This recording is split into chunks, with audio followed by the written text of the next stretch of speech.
Hello and welcome to another Enough Already podcast. I'm a very hungover Fingers Malloy.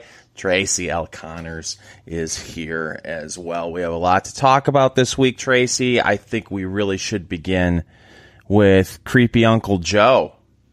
Oh. How are you, Tracy? I'm good, Fingers. Well, here is something fascinating and quite funny, Tracy. Mm-hmm. The whole Biden campaign launch has been a little rocky. I think that's fair. Be kind. You could criticize it more than that, but one thing that came out this week, and you found it for us here today, is apparently there is a Biden 2020 campaign parody site. And there's a piece at CNBC. Tell us about the Biden campaign parody site. Well, nobody knows who started it, and I will pull up the Do you have any hunches site later. Oh, it's somebody they questioned, and they said that they lean libertarian. So I've got a few hunches about who would do such a thing. I know some high-level trolls on that operate on this kind of level where they like to register domains that are close to the person's actual domain and then have them redirect different places. Mm-hmm. So the headline from CNBC is a parody website with embarrassing photos of Joe Biden is outranking his official campaign page on Google. So if you go Google Joe Biden 2020, this parody site, which is joebiden.org, I believe, comes up on the first page of results, whereas Joe Biden's actual page doesn't show up anywhere on the first page of results. Oops. So, yeah. Oh, no, excuse me. I think it's joebiden.info. We'll get to the actual site in a second. But joebiden.org, somebody had set up to redirect to one of the White House pages that was titled Trump Administration Accomplishments. So they've got two sites going now. joebiden.org goes to Trump's accomplishments, and joebiden.info, I believe, goes to this parody site. So the funny part about all of this, I mean, aside from the fact that it's a parody site, and it is joebiden.info, is that Biden has spent a ton of money making sure he gets high rankings in Google results. So they say that there's in this article, an online tracker maintained by the progressive digital advertising firm Acronym, which is a fun name and that's all caps. So I don't know if that's an acronym of an acronym or not. Shows that the Biden campaign has spent more than $360,000 on Google platforms, racking up more spending on the site than all other candidates in the crowded field except for Bernie Sanders and Pete Buttigieg. And this is how Google treats poor Uncle Creepy Joe. So here is the fake site, joebiden.info. And it looks pretty official. It's got Biden 2020 with creepy Uncle Joe there smiling at you with his arms crossed. And it says Uncle Joe is back and ready to take a hands-on approach to America's problems. Joe Biden has a good feel for the American people and knows exactly what they really want deep down. He's happy to open up and reveal himself to voters and will give a pounding to anybody who gets in his way. I know, the copy is so good on this.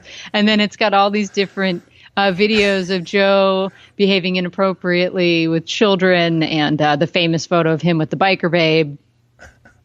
All this. So it says, I promise you, the president has a big stick, which is a quote from Joe Biden referring to Obama. And then it's got his stances, which before, his full transition, what do we call that? Evolution, Fingers? Is that what we say? We evolved? Yes.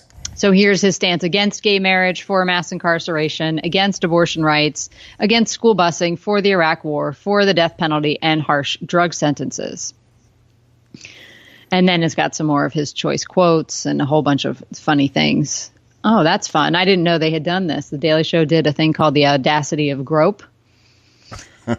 Back when Samantha Bee was on it, and it shows Biden and how he would like to play with the women's. But so back to the. But if you scroll, go ahead. Oh no, go ahead.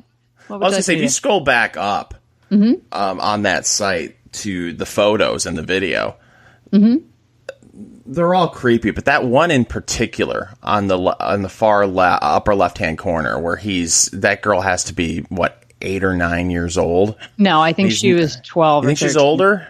Yes. No. Okay, we could say, I can see maybe where she's 11 or 12, and he's like putting his nose in her ear. I mean, what is that? Strange, odd behavior. And he's got a death grip on her arm. Mm-hmm. You can tell, and she's like, "Get me the hell out of here, Mom, Dad! What is this old man doing to me?" But what I find really funny about that CNBC piece, as you read it, you find that people are contacting the site really believing that it's either that they aren't reading it or it's just not sinking in. They're contacting the site wanting to know how they can help the campaign. Yeah, so from that article, it says the person who created JoeBiden.info parody site is not named, and a disclaimer claims it is not funded by any candidate, committee, organization, or PAC. So in response to an inquiry from CNBC submitted through the parody site website's contact form, the person behind it wrote that they identify as closest to a libertarian. The person said they are an American citizen and they have not been contacted by any candidate or organization about the website. So this is the person that's running the site saying this. It says, I would assume Biden's campaign knows about it, though, by now, the person wrote. I get thousands of Biden supporters coming to the site every day who fail to realize that it is a parody, asking for volunteer information, donation information, suggestions on how to handle the Anita Hill situation, or criticizing his use of, quote, all men are created equal. No joke. Says the guy who wrote this. So can you imagine reaching out to a campaign's website and saying, how do I deal with people questioning Joe Biden's treatment of Anita Hill during the hearings? Can you guys just supply me with some talking points to make that easier? Have you ever done that? No. Reached out to a campaign for talking points when you talk about a candidate to your neighbors? You have to reach out to the campaign? That's when crazy. You're not even smart enough to figure out, number one, what to say in response, or go research it for yourself so you can have some sort of a defense if that's even possible. Or number two, that you're tricked by a site that is so obviously a fake. And then you reach out to the fake site. I hope he's giving them great advice on what to say to their neighbor. I hope he's providing talking points and they're using them. That'd be fantastic. Oh, it's wonderful. So we just got to keep that site at the top of the Google results. So everybody hit up joebiden.info. And if you've got a blog site, write about it, link to it. Just keep driving their SEO numbers up. Does there come a point when Google buries the site? Maybe, but it's shocking that they haven't done it yet. Yes. That it would end up on the first page of results. Unless the people at Google are fine with Joe Biden's candidacy going down in a ball of flames, in which case they're probably very happy that this site is so successful. But it's just such a brilliant idea. We should reach out to him and see if he'd like to raise money for ScamPack. Right? Well, yeah. it was noted in the piece that he had done it for this person. I shouldn't assume it's a male. Tracy, I shouldn't assume gender to begin with, but this person has done parody campaign sites for other candidates. Yep, they have one for Bernie, Kamala, Elizabeth Warren, and Cory Booker. But this one really took off. Yeah, I guess. Maybe does that say that he has the dumbest followers? I don't know what it says other than, or maybe it's the fact that maybe those other candidates have somehow been able to handle this parody site. Or maybe better. Nobody's looking for them.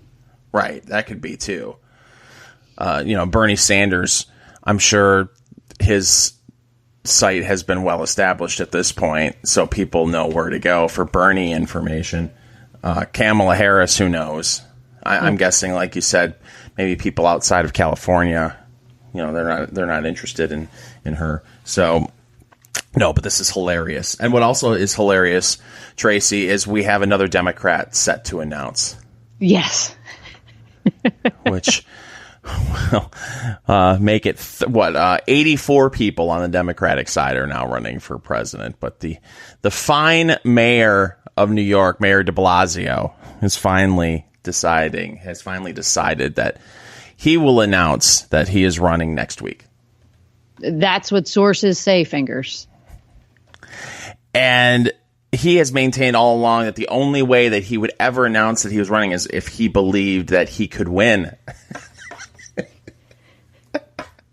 I keep going back to if this were a responsible, I shouldn't say a responsible, but if this were a party truly interested in governing the entire country and not just appealing to the fringe base of its party, it would look back at 2016 and say, okay, what can we do to get voters in Ohio, Pennsylvania, Michigan, and Wisconsin who went to Trump, who were traditionally Democrats, or the old Reagan Democrats, and how can we win these people back?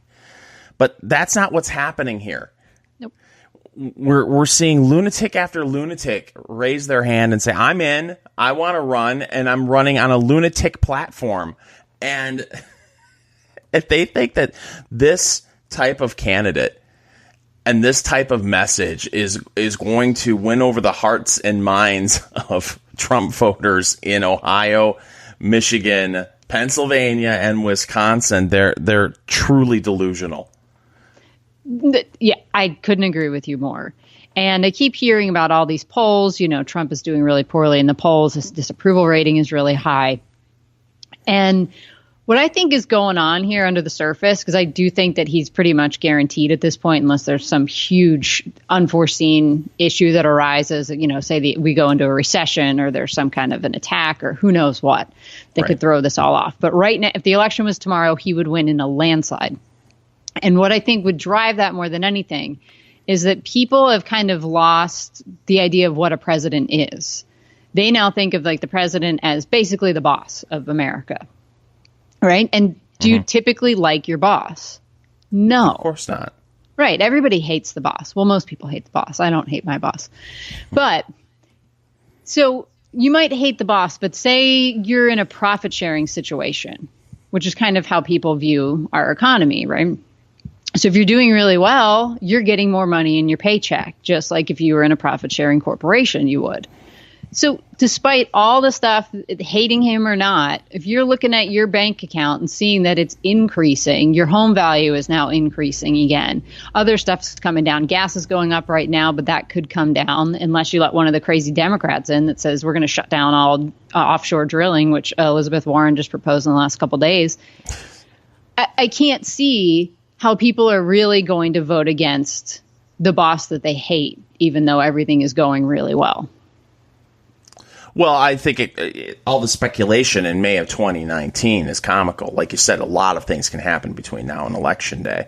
I mean, you look back to the 2008 campaign, and I'm not going to say John McCain was a shoo-in. It was a tight race. Right. But you had the meltdown in the economy, and then you had John McCain just decide he's going to suspend his campaign. Right. I got to head back to Washington and fix this. Just a total ridiculous move on his part. There's so many things that can happen between now and Election Day that can influence all of this. We could have a major economic crisis, and people could say, "Well, that's Trump's fault, so we need to sweep him out of office." But if we continue to have job numbers come out like we did for April. And we have ridiculously low unemployment and real job or wage growth that we're seeing continue. I just don't see how any Democrat can effectively in a campaign say we can't have 4 more years of this. Right. We need to change course. Yeah. Other than you have to make it about Trump's personality.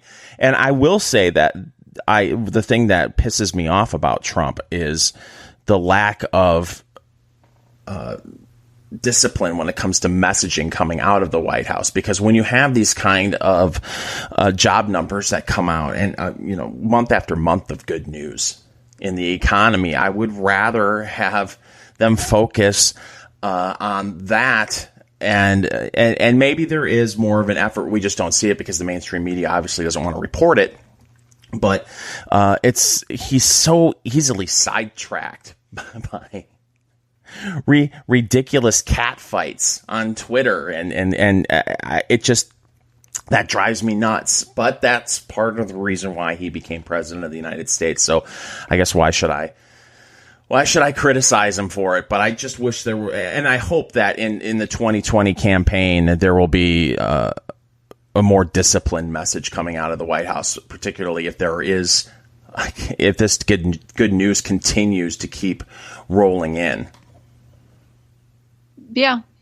And maybe they'll come up with a new slogan. I can't, what was the one they've been working on? Keep America Great?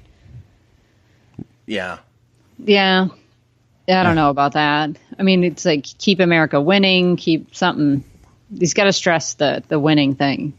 Right. Because that was one of my favorite lines. We're going to win so much you're going to get sick of winning. And then when you see the economic reports, like we saw come out on Friday of this week, we're just like, holy crap, unemployment's at 3.6% now?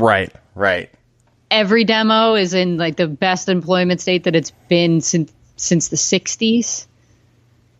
And I heard somewhere that they're saying the new average wage is something like $27 an hour. Wow. So you got to highlight stuff like that and say, these guys want to give you $15 an hour. The economy that we've created now by just loosening regulations and cutting taxes is creating jobs where the average wage is $27 an hour, almost twice what they think you should get as a living wage. We want everybody to have more than that. And you have someone like DeBlasio who will announce that, right. This week, I'm guessing that, all this is terrible, and we need more of what's going on in New York for the United States. Sure. Meatless Mondays needs to be a national thing, imposed by the federal government. We need to make sure that no government building sells hot dogs to anyone. No, we need to change the way that buildings are built now to make them as carbon neutral as possible. And, they're going to institute this what are they calling it? The surcharges on driving through New York City. They don't know how practically they're going to pull this off, but they want there to be like surge fees. You know how if you're taking Uber and a Lyft at rush hour, or if there's some event, whatever, they jack up the price for those hours. Mm-hmm. It's a supply demand thing. They want to do that across Manhattan, but everybody that lives in Manhattan would be exempt from this. Anybody else coming into the city, they would have to pay this thing. And I don't know what you do. Do you put a toll booth on every single street? Because it doesn't affect you if you're on the East Side Highway or whatever the two, major roads are that run down both sides of Manhattan. But as soon as you cross into town, you're nailed. They haven't figured out how to do it yet, but this is what they want to do to cut down on congestion. And it'll force more people into the subway system, which is what they ultimately want. Right, because I still have not been able to understand it. Do you have people coming in from Queens, other places where they can afford to live when they're working in Manhattan at a Starbucks or a McDonald's? Because obviously, if you are, unless you are sharing an apartment with 8 people in Manhattan, you can't afford to work at McDonald's. No, in Manhattan and live in Manhattan. No, but if you're commuting in from Queens or the Bronx or something like that to work at a McDonald's in Manhattan, you don't have a car. Right. It's got to be subway. Because you can't park anywhere in Manhattan for less than $50 a day, I don't think. So this is still going to hurt the poor. Of course. As far as if they were to implement this, you're going to have many more people on an already crowded subway system that's being used by the working class. Trying to get and poor people trying to get into Manhattan to work at McDonald's or Starbucks or whatever. So even this hurts the poor. It's crazy. Well, this is the kind of message. This is the kind of economic message Bill de Blasio is going to be trying to sell to the American people. So, good luck to you, pal. Well, it seems like the entire field has the same economic message, pretty much. Can you think of anybody that stands out aside from Andrew Yang, who's just like, you know what, cut all the BS. We're just going to give everybody a check for $1,000 every month. No, that's where the party's going. And sure. Well, at least he's honest about it. Well, you give him that. He's honest about it. But I found it funny in the piece that you found about his announcement coming up here in the New York Daily News. One source said, well, he has a shot if every other major Democratic candidate is caught sending nude pictures to minors. Right. He has a shot. I don't know what he's thinking. I mean, what kind of name recognition? I do think part of this is well, of course, it's the grift. He probably wants a beach house. Maybe he's got a book coming out and he wants his campaign to, buy $400,000 worth of books. So there's that. But maybe it's, well, geez, this small time mayor from South Bend, Indiana is running for president and he's getting some buzz. So why can't I jump in? Right. What if it's some of that? Well, and he can play he's got mixed race kids, right? His wife is a black woman.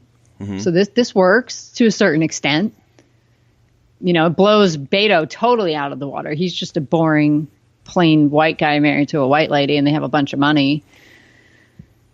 So DeBlasio, he's got kind of the diversity card to play a little bit. Yeah, Beto is very John Kerry. Yes. When you think about it. And what I can't figure out is why it's amazing how the left and the media will bend over backwards to try to make anyone who is running against Ted Cruz look interesting. But now that he's not running against Ted Cruz anymore, it's, he's a bore.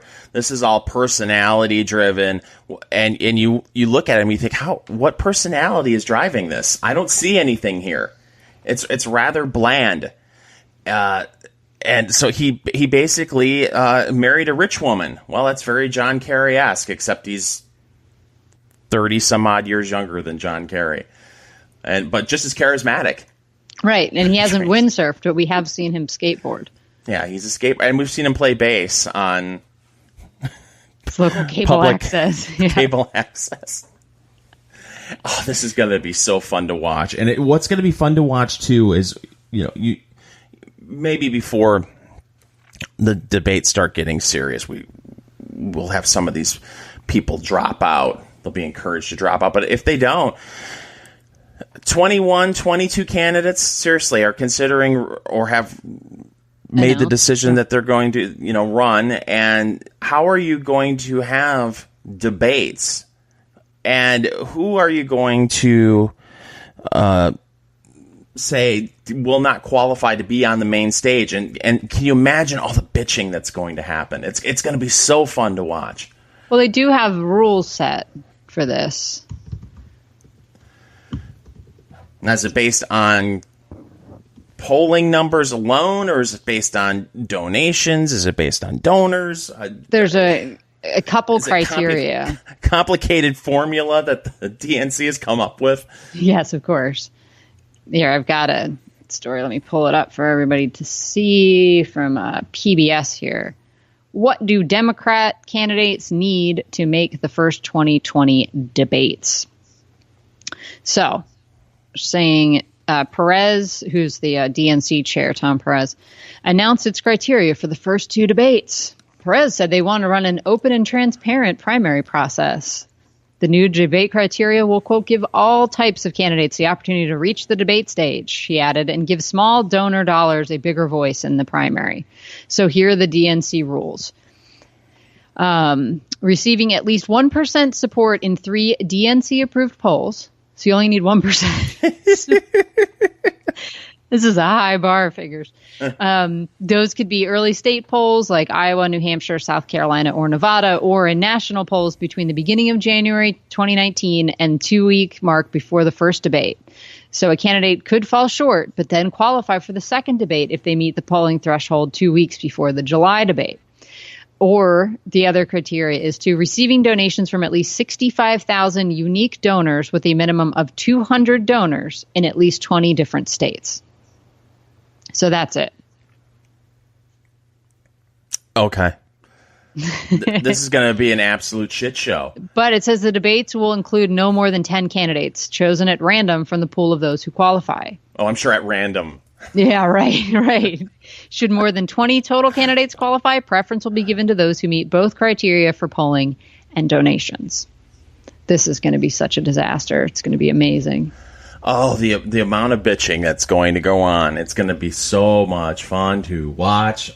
I cannot wait. If we say there's going to be 10, we can probably name them now. And I don't know why DeBlasio is getting in now and not waiting until after the first debate, because you'd think there will be a major calling after the first or second debate, I guess. So there's no reason to be announcing right now unless you just want to raise beach house money. Yeah. Right. So you got Biden for sure. Then we've got Bernie. Mm-hmm. I would guess Buttigieg will probably still be popular at that point in time. Would think. Kamala. Mm-hmm. Elizabeth Warren. Spartacus. Maybe. I don't know if Spartacus. 1%? Right. But the donors thing, Andrew Yang has passed the donor threshold. Mm-hmm. He hasn't passed the polling threshold, so he might get booted. Because they pretend he doesn't exist on places like MSNBC and CNN. Right. Who else do we have? Maybe Klobuchar. I think she's reached the donor threshold. Who else do we have that could actually make it? You know what? I had a list up earlier of everybody that's announced, and I should have kept it up. Because I think I counted 22, and there were names on there. I'm like, wait a minute, what? Like, remember Hickenlooper's running? Yeah. John Delaney. I don't even know who that is. Do you? No. Here we go. He's a businessman. Oh, excellent. That explains everything. Third-term congressman and wealthy businessman from Maryland. Oh, love it. All right. Well, here's the Axios story that I had up earlier. The 2020 Democrats, one big thing, as they said. So they give you one big thing to know about each of them fingers. So they have the whole field. And what they chose to highlight was hilarious because it's so pathetic. So here's the field according to Axios. Joe Biden, and here's his one thing. Hey, remember Obama? Also, I can beat Trump. Bernie Sanders, revolution, thanks to me. He takes credit for pushing the rest of the field towards progressive proposals he championed first, like Medicare for all. Pete Buttigieg, the fresh face. Many other Midwestern gay millennial Afghan veteran mayors are in the race. Kamala Harris, the largest working and middle class tax cut in a generation. Did you know that this is what she's pushing? No. This is the first that I heard of it either. She calls it the LIFT Act, which would provide a tax credit of up to $6,000 a year. Elizabeth Warren. Her big thing is the wealth tax, a 2% tax on Americans with more than $50 million in assets. She's also running a policy-heavy campaign in general. Everybody loves a policy-heavy campaign by the woman who looks like she's the librarian at Hogwarts. How is she still in? She's polling in the, low, single digits. She has name recognition. That's how she's still in. But she was a bullshitter about her Indian heritage. I know. That should be instant disqualification in the Democratic Party. You would think so, but it's not. Let's continue. Beto O'Rourke. As of this week, it's his $5 trillion climate change plan. Cory Booker. His theme is justice for all. This is a new one for me, too, including criminal justice reform and the expansion of the earned income tax credit. They didn't mention I can't remember what he called that baby. Every baby gets $1,000 or whatever the heck it was. That plan. Oh, yeah. So, and I've lost track already. So Biden, Sanders, Buttigieg, Harris, Warren, Beto, Booker, Amy Klobuchar is next. She's number 8. Okay. So she depicts herself as a practical Democrat. Her first policy proposal was a $1 trillion infrastructure plan. I guess compared to a $5 trillion climate change plan, that's pretty practical. Are we going to need that after the Democrats and Trump got together for a $2 trillion infrastructure program? We're still going to have crumbling roads and bridges if we spend that $2 trillion straight. It's going to be amazing how even after all that spending, Well, I don't think that that's gotten approved yet. They've just decided they're going to talk about it. I probably won't get approved either because there are some sane Republicans who will look at that and say, well, this is complete bullshit. Well, it is $2 trillion. But you know how fast that money goes. Yeah. They might as well just light it on fire. It would be just as effective and way more entertaining. All right, number 9, Michael Bennet. Another moderate who calls himself a pragmatic idealist. He rejects popular Democratic proposals like Medicare for all and free college. So he does sound like a pragmatic idealist, I suppose. I have no idea who he is. Michael Bennet? Yeah. Is he a senator? Michael Bennet is the United States Senator from Colorado. Oh, okay. I believe. Yeah. All right. Julian Castro. Remember him? I thought he wasn't running. He's running? Yes, he's running. Oh. Yeah. So he's number 10. He put out an immigration plan that rolls back policies implemented by Trump and George W. Bush. Wow. John Delaney. That's number 11. He promises only bipartisan proposals in his first 100 days. Good. I'm glad. That means nothing will happen. Exactly. He's my man. That's my guy right there. Oh, he'll be like a $5 trillion infrastructure plan. Okay, Tulsi Gabbard is number 11. She says she's anti-war and will talk to, quote, both adversaries and friends in the pursuit of peace. And this is why everybody's out to destroy her. Number 12, Kristen Gillibrand. She's emphasized issues like sexual assault and reproductive rights, but her first campaign proposal is a, quote, clean elections campaign finance plan. Who gives it? Honestly, is this something that polls anywhere close to 2% as far as issues most important to the American people? Well, if you'll remember, that's about where the Russia collusion business polled for 2 years at 1 or 2%. And yet that became the leading headline on every newspaper and every news broadcast. So I guess that's not really that important, fingers. All right, number 13, Mike Gravel. He's running on a platform of ending all wars. I don't know. And they don't even have a hyperlink, so I can't figure it out. Mike Gravel? That's how I would assume he pronounced his last name. Gravel. Sounds like the man for the infrastructure project. There you go. He's the man for the job. All right, number 14, John Hickenlooper. He's a centrist and is basing his campaign on that, criticizing progressive Democrat proposals like the Green New Deal. Good luck. Jay Inslee. Where are we now? 15? I lost He's count. basing his campaign on fighting climate change because that's unique. All right. I think we're on 16. Wayne Messam. Again, have never heard of him. His big idea is canceling student loan debt. His campaign advisors hope he'll do well in the southern states and with African-American voters. Yeah. Canceling student loan debt's going to go over huge in the South.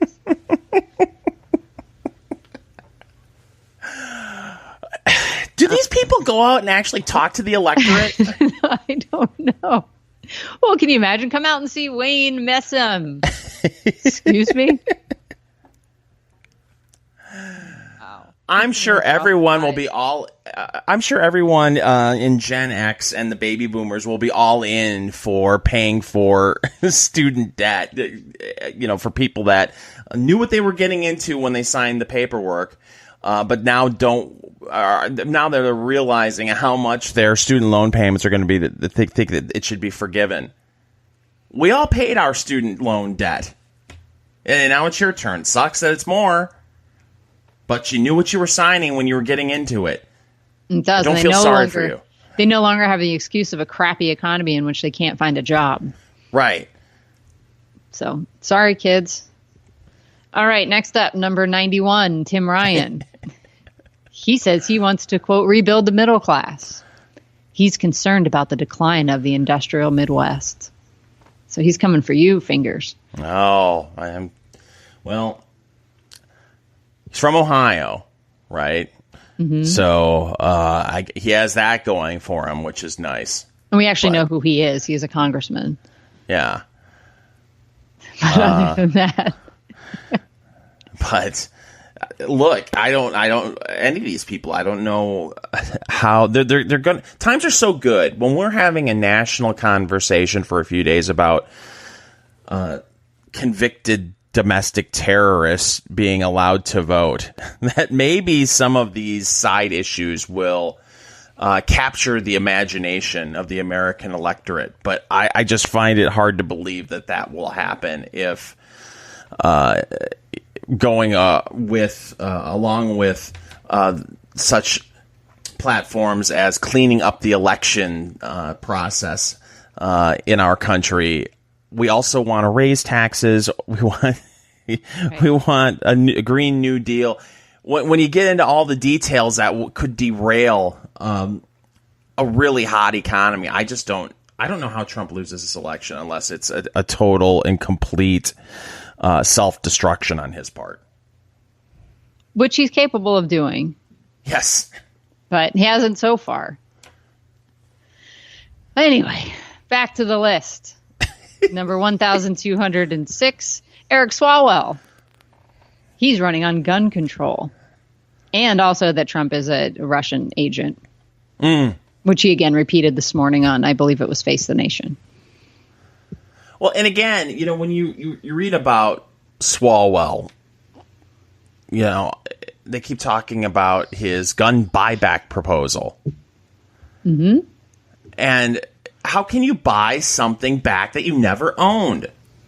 No one has been able to explain this to me. No, Tracy, it shouldn't be called a buyback. Possible? It should just be called a buy. Yes. Our gun buying program.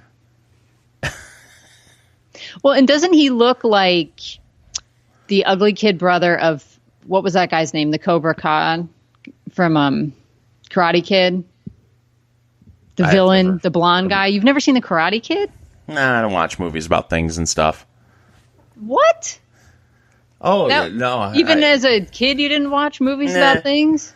Oh. I mean, to me, I saw the ads for Karate Kid, and it looked like a poor man's Rocky. And I'd already seen that movie. So, really, what was the point? Jeez. Is it much different than Rocky? Oh, I don't know. Here's an underdog that, nobody thinks can win, and he gets an old trainer who shows him how to karate like no one's karateed before, and he beats the big bully. Fair enough. Fair enough, Fingers. It's a great film. Oh, you loved the Karate Kid. I did like the Karate Kid. Are you watching the YouTube series now? No. The Cobra Kai, whatever the. No. I didn't know that such a thing existed. Oh yeah, they got the. It's a series now, Cobra Kai. It's on YouTube. YouTube is, I believe, because YouTube's trying to do their whole streaming service too, just like everyone else, and they have had some original programming, and I believe that's part of their original programming. So you could see the Karate Kid kids now in 2019, and it's the same cast, all grown up. I believe so. Interesting. I believe so. Other than Mr. Miyagi, God rest his soul. But so Eric Swalwell could go and be that dude's stand-in. That's right. But he does look like, if you got someone from Central Casting of a guy who was the president of his fraternity at Yale and then moved on and became a congressman in California, that would be him right there. Correct. Eric Swalwell. Pretty much. Who's going to buy back your gun, even though he never owned it. Right, and who believes that still believes that Trump is an agent of Putin. And then when asked about it this morning, if he still thinks that, yes, do you think that we should impeach him? Well, and he equivocates on that. I'm like, how are you going to sit here and say you think that he's an agent, a Russian agent, but we shouldn't impeach him? Right. This doesn't make any sense, Mr. Swalwell. And he was a prosecutor. So doesn't that make you feel good? Yeah, well, that's the kind of grown-up messaging I expect from House Democrats. Right. But it's terrifying to me that man made prosecutorial decisions. and he can be this blind to evidence. He's just got his guy. He knows he did something wrong. All evidence to the contrary be damned. It's impossible. I'm completely blinded to it. Carry on. It just keeps enough of those fundraising emails to get out there that are actually responded to by when you say things like that. Just keep some dollars coming in. Right. We should actually sign up for every one of these campaigns so we can read all the hysterical emails they send out. Oh, that's a good idea. All right. I'll make a note. Yeah, we need an enough already email address because God knows I don't want my personal email address to be slammed with all this bullshit. No, I've got one for us. We can use. Okay. Is it part of Scam Pack? Yes. We should set up Scam Pack at something and get them all sent to there. Tracy, we need to start contacting the lawyers. I mean, this libertarian leaning person who is a genius who came up with this Biden 2020 campaign parody website took action. We need to start taking action. Right. But that would be fraud. Remember, we read the story a couple weeks ago about the guy that was actually defrauding everybody by running those sites for different candidates and taking the cash himself. Yeah, but we're honest about Scam Pack. We're taking the money for ourselves. But that guy's being pretty damn blatant about it being a parody, and people are still reaching out to him. Oh, man. I would be honest. Listen, if you like the messaging from this site and you want more, then you need to donate to Scam Pack. And we'll continue to come out with the fine material that you see now. And we're also building ourselves beach homes. I have to ask you a question. When you saw who the winner of the Kentucky Derby was, after the disqualification, did you see I didn't see it. I know you were at a baseball game last night. I was at a baseball game, and then I went to a jazz bar in Indianapolis. Yeah. Oh. It was fun. Okay. They had cheap maker's mark. I didn't see who won the Kentucky Derby. I apologize. Who won the Kentucky Derby? Well, it was a big kerfuffle. But after they disqualified the horse that won, and that steroids. No, they said that there was something about them getting too close around a corner and boxing. I don't get it. Just the internet exploded. But the original winner before the disqualification was named Maximum Security. Mm-hmm. But Maximum Security did not end up winning. The name of the horse that won was Country House. And I thought, is that Bernie Sanders' horse? It's not. Oh. No. He's got to make it through the 2020 cycle to get the Country House. The Country House already has the beach. Does he have one beach house or two? Do we know? Do we have the numbers on that? Do we have Bernie Sanders, real estate agent, on speed dial? Can we get the answer to that question? No. No. It could dig through his tax returns. You know what's funny? Is we've talked for 5 minutes now and about other things, and I'm pretty sure you still haven't gone through everyone on your list yet. No, but I did have time to go back and count. So I just wanted to read the last two people here. Marianne Williamson, again, never heard of her. She's calling for a moral and spiritual awakening. Good luck with that. Well, she ran for the U.S. House of Representatives in California as an independent. Oh, thank you. Did you look that up? Yes. Okay, good. And last but not least, because I guess they sort of went in alphabetical order, but although they put, Bernie Sanders should not be the second on the list. But anyway, Andrew Yang is the final one, and he wants to give every citizen $1,000 a month, a universal basic income to combat job replacement from automation. So there's your list and the one thing that Axios thinks you should know about each of them. And, we need to include Mr. Excitement, Bill Weld, in the conversation because he's, of course, running on the Republican side. Right. What Libertarian for life not too long ago. Right.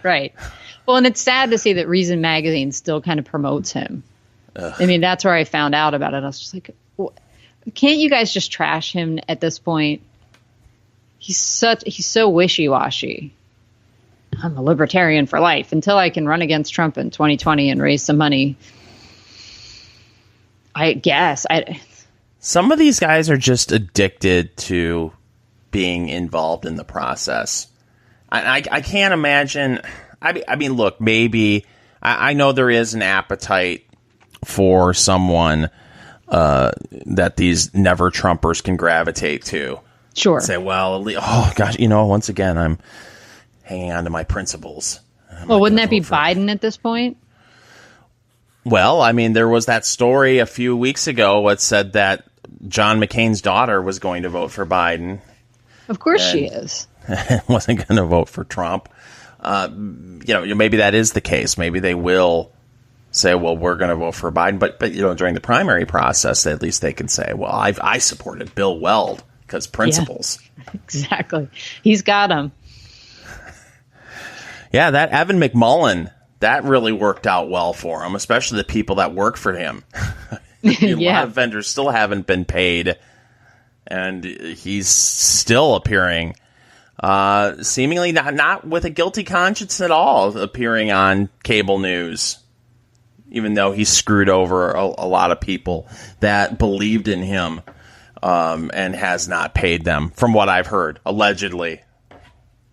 Tracy, don't want to get us in any legal trouble. No. But he's a fine gentleman.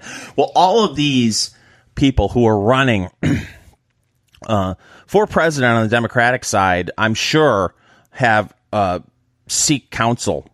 They've wanted the advice of Hillary Clinton. They have, of course. Who wouldn't? Right. And apparently she was, she's on tour right now. The Grift Tour 2019 with her husband, Bill. Right. First you ride the coattails of your rapist husband. Allegedly. He's an alleged rapist. Yeah, alleged rapist. To the United States Senate and to become a presidential candidate. And now you continue to ride the coattails of Bill Clinton on your Grift 2019 tour, which, by the way, at one point there was a Groupon, I believe, for their Los Angeles tour date. Prices had been slashed on tickets, something ridiculous, like 2 for $25 or something. Well, the article that I read where I found this video, it said the tickets in LA were going for as little as $2 a pop. It's like, that's just the service fee, basically. I mean, I think the service fees are higher than that, aren't they? Yeah. Like, in most cases. I'm just going to drop them on the ground outside the theater. Come and get them. $2. I know. If we lived out there, I probably would have gone to one of the homeless encampments and just been like, who wants to go see the Clintons? Let's go. Oh, get a bus. Fill it with homeless people. Why not? So, the question was this part of a Q&A, Tracy? Well, that's how these have been done. So it's an evening with Bill and Hillary Clinton. Oh, and God. So this one, they don't even want an evening with each other. Why would anyone pay to be with the both of them? Well, Ted Danson was the moderator for this one in Los Angeles. God, Ted Danson. Mm-hmm. So you'll hear him asking, and this is the person who posted this was on Twitter video. So it says, this is what she's been telling candidates who went to her for advice. Ed Begley Jr. wasn't available. No. He couldn't get there on a green form of tech. His bike broke down. All right, are you ready for this? Yeah, go ahead. I think it's also critical to understand that... Oh, of course. Thank you, Internet.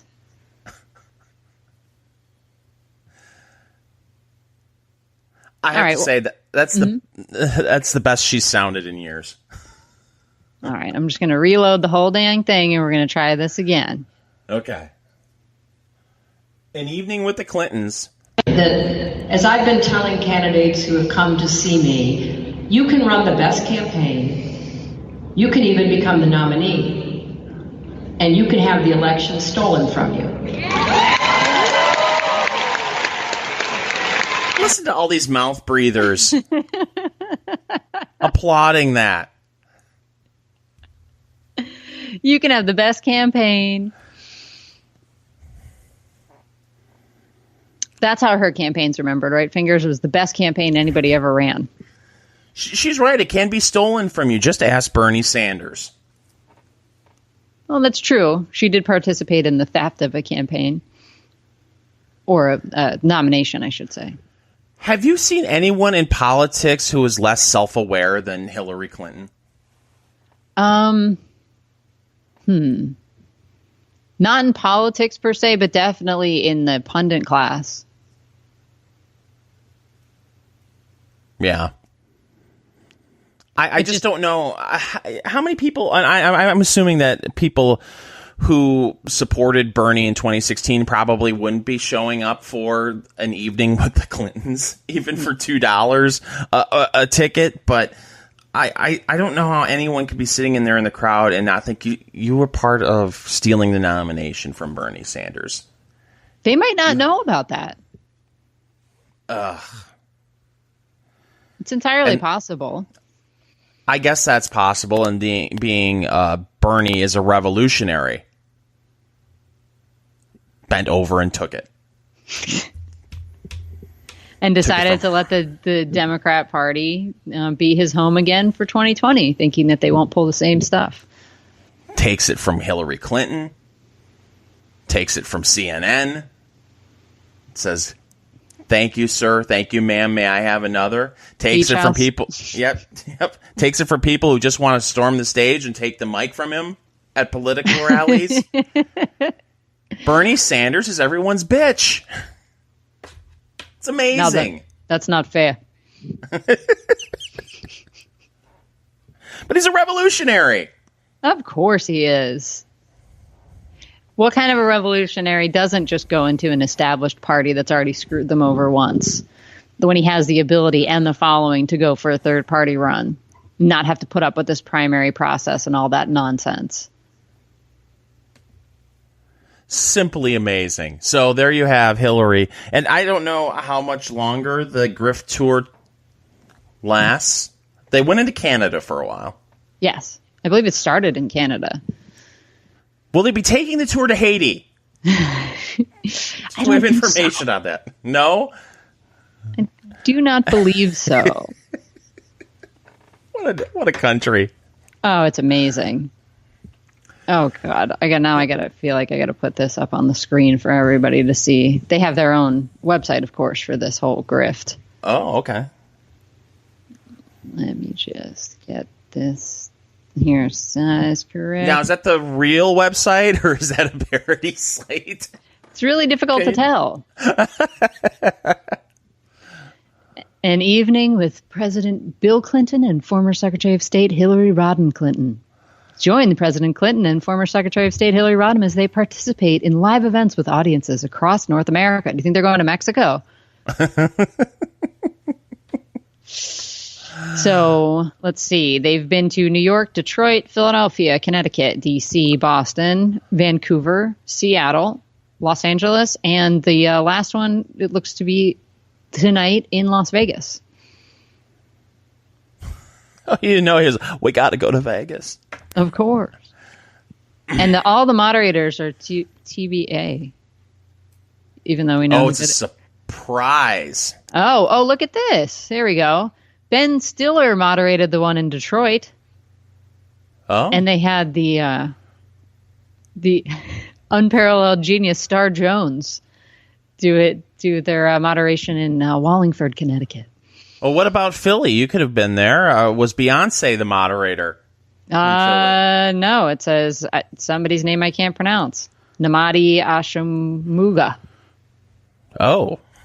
Say that 3 times fast. I can't even say it once correctly, I'm sure. So there's one more. Oh, man. Why didn't we know about this? We could have flown out to Vegas. Could have flown out to Vegas. We could have had a whole thing. Cinco de Mayo in Vegas. I don't think we're going to go sit through the Clintons. Although we could have gone to Fat Tuesdays and gotten all suited up. Oh, yeah. You think they're letting people in with that kind of stuff? It is Vegas.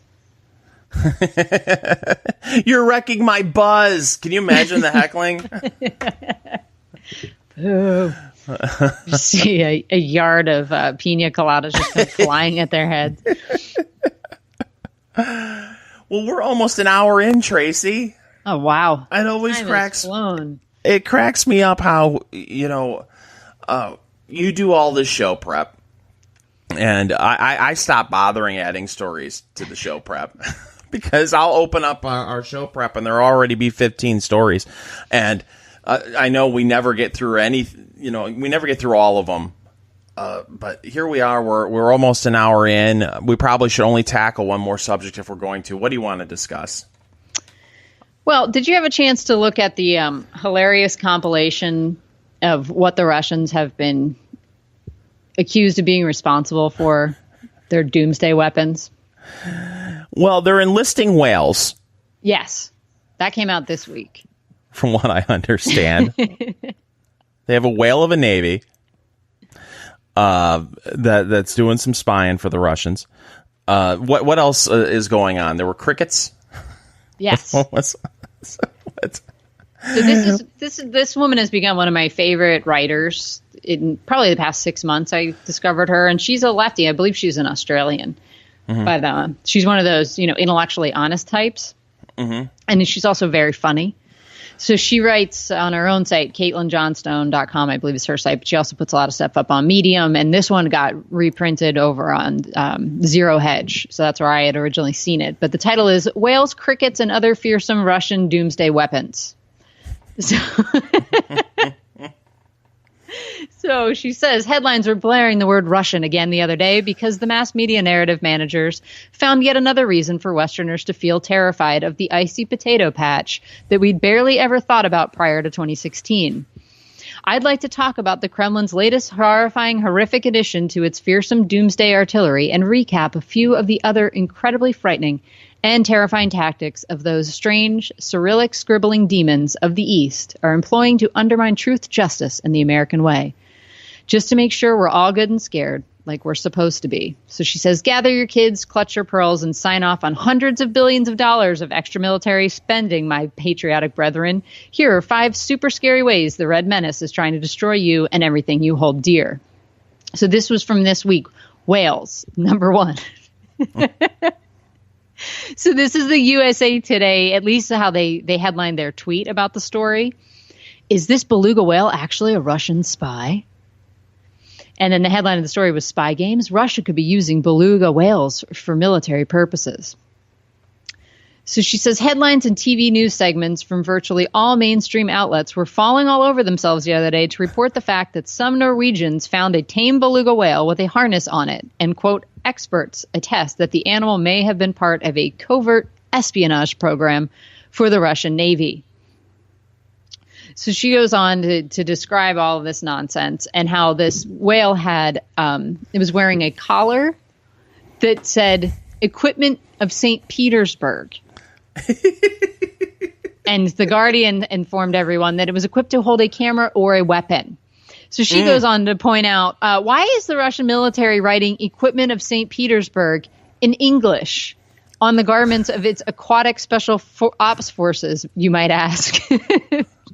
If there were indeed a secret beluga espionage squad assembled by Russian intelligence services, would they not perhaps avoid writing the home address of the whales on their harnesses altogether? And maybe, not let them run free in the wild? My God, Vladimir Putin is Aquaman. You didn't know that? I didn't know that. I'm sure there are pictures of him topless with a trident somewhere. All right, number 2, secret Russian weapon, crickets. Now, do you remember this story, Fingers? Yes. So this was about the American embassy or consulate or something in Cuba, right? U.S. diplomats complained that they thought that there was like microwaves frying their brains. Right. And some sonic weapon. Well, it turns out that it was just the mating call of male Indies short-tailed crickets that were making this noise, and that resulted in like a mass hysteria by everybody there, and they had saying they have neurological damage and such. But this is all crickets. I thought at the time that they were accusing the Cubans of doing this. I didn't remember any Russian ties to this. Well, remember that Cuba is just a puppet state for Putin. I get that, but the Cubans can do things on their own without. No, they can't. Don't be ridiculous. Okay, you're right. I apologize. Okay, number 3 is puppies. So, the mysterious Russiagate puppies story. So this is part of the IRA, the Internet Research Agency. You know, they had all those different Facebook groups that we kind of went over. Mm-hmm. And one of the Facebook groups that they had was about puppies. And so they were saying the line from the people that are scared of this is that they're using these sites to kind of get a hold of people by, they said, getting dog lovers to like this page was basically a more obscure way of attracting people. And that sometime in the future, then that page would flip over to blatant political propaganda. But it would slowly introduce it into the system of these puppy lovers. So they wouldn't see it coming. Very clever. Very clever. First you have the puppy bowl on your page, and then it slowly gravitates to pictures of Putin wrestling a bear. And shirtless. Then you're hooked. Yep. You're hooked. Pokemon was enlisted by the Russians. Yes, she says Pokemon. So this was all about some Russia Pokemon Go Kremlin conspiracy, as Caitlin Johnson puts it. So she said they released their latest experiment in social media manipulation and place bets on how many disgruntled Hillary voters they can get retweeting it and saying, "God damn it, I knew Jigglypuff looks suspicious." She says in an October 2017 CNN report, which sparked off a full day of shrieking, "Oh my God, they're even using Pikachu to attack our democracy." Headlines, was titled "Exclusive, Even Pokemon Go Used by Extensive Russia-Linked Meddling Effort." And it reported that Russia had extended its tentacles into the popular video game for the purpose of election meddling. So apparently the Internet Research Agency, that's the Russian troll farm, attempted to hold a contest using the game to highlight police brutality against unarmed black men, which of course is something that only an evil autocracy would ever do. She says, not until the 15th paragraph of the article did we see the information which undercut all the frantic arm flailing about Russians destroying democracy and warping our children's fragile minds. So this is from the CNN article being hysterical about this. CNN has not found any evidence that any Pokemon Go users attempted to enter the contest or whether any of the Amazon gift cards that were promised were ever awarded. And this is the best one. Laughter. So, how Putin's Russia turned humor into a weapon, fingers. Which is the greatest Bastards. thing ever. And this is just, Russia has now figured out trolling and being funny and blah, blah, blah. Basically, that's the end of it. And it just made me think of how we've joked that there's probably the Russian equivalent of the Daily Show or something, some nighttime news show where they just laugh at all the hysteria that's caused over here by this sort of thing. Like, how many segments could we do being like, oh my God, they're scared of a beluga whale with dog tags on it. They That's think exactly we got to Pokemon. Right. They think that we have a microwave that can melt your brain, but really it's just crickets in the ventilation system. This is a network that, pushed this is an Apple ad? Yes. And we're supposed to take it very seriously. That piece waited till the last paragraph to say we don't have any evidence that any of this was successful. But we just thought you should know about And it was the 15th paragraph. So they had 14 paragraphs prior to that explaining all of this, just to tell you that it's actually nothing at all. Wow. Yeah. Well, and with that, should we end it? I think we should. Remember, you can catch the Enough Already podcast on iTunes and SoundCloud. Remember to leave a review on iTunes. We'd prefer a 5-star review, please. But it's very important that reviews are written and left on iTunes to get the Enough Already podcast out there to more folks out there. Bill O'Reilly calls them the folks, Tracy. But you can find the Enough Already podcast there and where all good podcasts are sold. And, of course, you can watch the Enough Already podcast on BitChute and YouTube. Final thoughts, Tracy? I'm hoping DeBlasio gets in. I think he could win it. If he enlists Pokemon, he has a shot. Maybe. Follow Tracy on Twitter at Tracy L. Connors. Follow me on Twitter at Fingers Malloy. And remember, you can find all things Enough Already on our website, enoughalready.us. Well, thanks for tuning in. We will be back next week with an all-new Enough Already.